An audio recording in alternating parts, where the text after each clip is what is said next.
Louisville's consent decree remains in limbo as a federal judge has yet to sign off on the deal made between the city and the Department of Justice.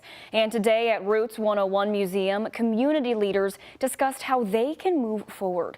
Thanks for joining us here at 6:30. I'm Alex Dederer. Several leaders were among the panelists, including members of Breonna Taylor's family. WHAS11's Clarice Shaley and photojournalist Aspen Hester were at today's panel discussion, and they join us live now. And Clarice, what were some of the concerns about the consent decree that were discussed by the panelists tonight?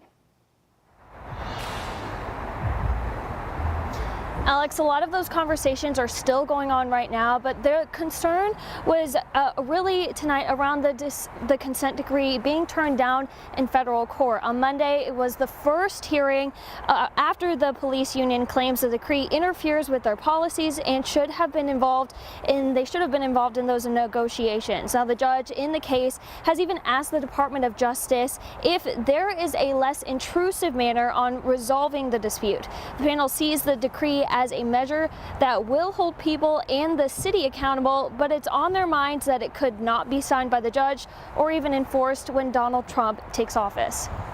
We intend to be right there, full force, and just keeping the fire lit, especially for my niece Breonna Taylor.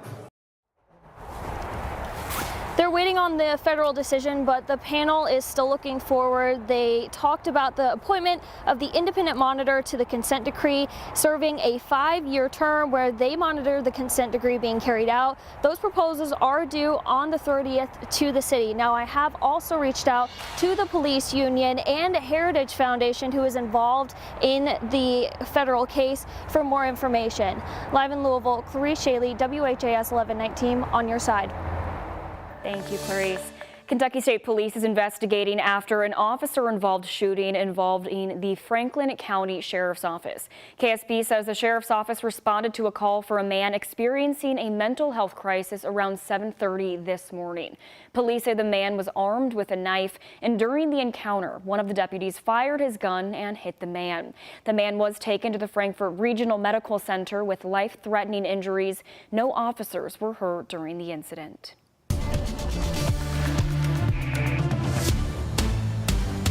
Well, we had a quick break from the cold and even the rain, but the cold is coming back and it's bringing with it more potential snow. Meteorologist Danielle Moss joins us now from the Weather Center. And Danielle, we have a winter weather advisory tomorrow. What's the timing looking like with that advisory right now? Looking at a very cold day once again, and this is just the beginning of it. We actually have a weather impacts alert for your Monday and your Tuesday morning. Here's a look at your current satellite and radar outside right now. Things have dried out. It looks a lot better out there. That cloud cover is going to be sticking around because we are tracking some really light snow flurries as we head into your Sunday morning. Here's a look at your winter weather advisory. Not everyone is under the advisory, but we are definitely seeing most of our eastern counties in that purple area. A live look into the metro Louisville area tonight. It is cold out there for sure. 38 degrees, but it feels like 30 when you factor in that wind chill. Here's a look at what it feels like across the area. It feels like 32 in Shepherdsville, 31 in Scottsburg, and around 29 down in Springfield. Over the next 12 hours, we're going to dip back down into the 20s, and as you prepare for your Sunday morning, there's definitely a chance for some light snow flurry. Not looking at any huge impacts there, but definitely be prepared as you start your Sunday. Have more details on what you can expect for the rest of your week coming up. Thank you, Danielle. Thousands of people rallied across the nation today for women's reproductive rights and other rights they feel are now threatened by the incoming Trump administration. This is what democracy looks like. Women's rights are human rights. This is the 8th year of the march. Here in Louisville, people marched to City Hall to make their voices heard. Protesters focused on Kentucky's strict abortion ban and the recent legislation targeting transgender people. We want to make sure that people know that we are standing up with them and for them, and we're not going to back down and we're not going to go back. We're only moving forward. Similar protests are happening in every state across the country. In D.C., thousands gathered today at the steps of the Lincoln Memorial after 3 opening events marched through different parts of the city.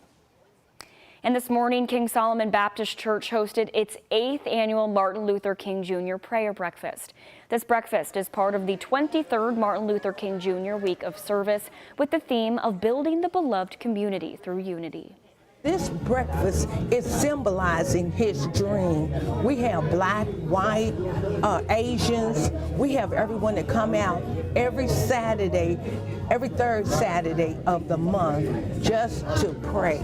We are strong on prayer because prayer is the key to all our solutions. On Monday, King Solomon will host an MLK roundtable from 5 to 9 in the morning. That will be followed by the 53rd annual MLK motorcade. The motorcade will line up at 10 in the morning Monday and tour throughout West Louisville historical sites until it returns to King Solomon at 11:30, and that will be followed at the site of a citywide church service. In the effort to reconnect Louisvillians' access to the Ohio River and a beloved park is now getting a big boost after a local agency landed a grant for more than $14 million. When I-64 was completed in the 1970s, it changed how drivers traveled throughout the city, but it also changed how residents in the Portland neighborhood could access the nearest park that's located right along the Ohio River. KYTC wants to revamp the nearby interchange, adding a pedestrian and bike lane to make non-car access to the park easier. And so the biggest things are trying to find ways to get folks to and from places without just driving in your car. And if you build the facilities, I think it's like build it and they will come type of thing. In the meantime, you'll still have to drive to the park, but in 2028, KYTC hopes West Louisville residents won't need a car to get there.